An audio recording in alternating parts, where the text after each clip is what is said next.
इसके पहले कई सेक्स रैकेट हुआ, कितने एमएलए एमपी को सजा हुई बलात्कार के केस में,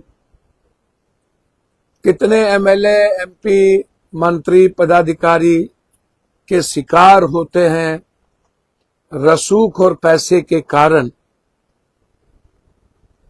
जनता उन्हें ही वोट देती है। मैं यह नहीं कहता हूं कि जनता दोषी नहीं है, आप दोषी हैं। मैं नहीं मानता कि सिर्फ शासन ही दोषी है, प्रशासन ही दोषी है। सीतामढ़ी में क्या क्या बातें करते हुए नहीं सुनी गई, लेकिन जनता ने वोट दिया।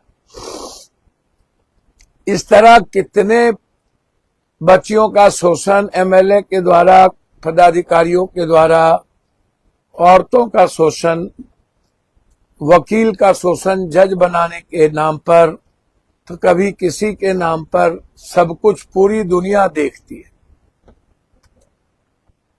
लेकिन समाज पर कोई फर्क नहीं पड़ता।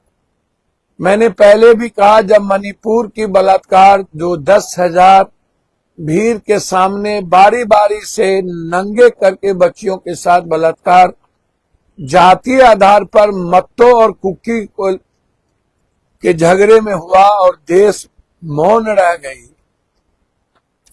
सिस्टम मौन रह गया और हमारी सरकार कुछ नहीं की, तो इस कंट्री में कुछ भी संभव नहीं।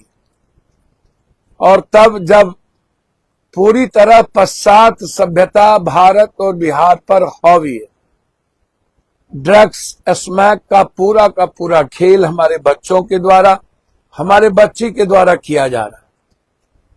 हम इस्तेमाल होने लगे, पैसे के कारण ड्रग्स को बेचना, अन्य जगह ले जाना।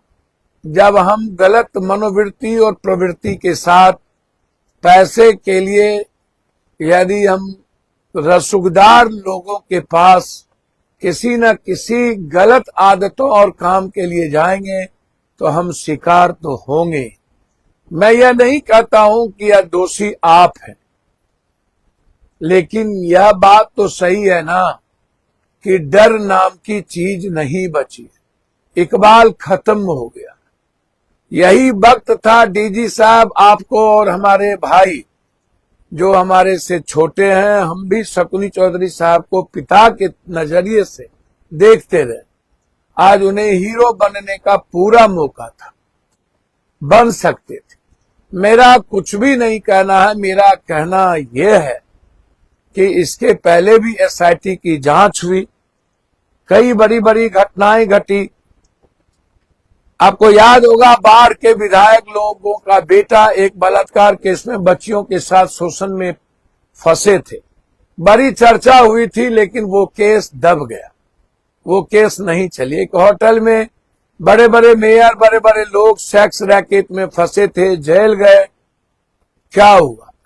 इस तरह एक घटना तो है नहीं, कई ऐसी घटनाएं हैं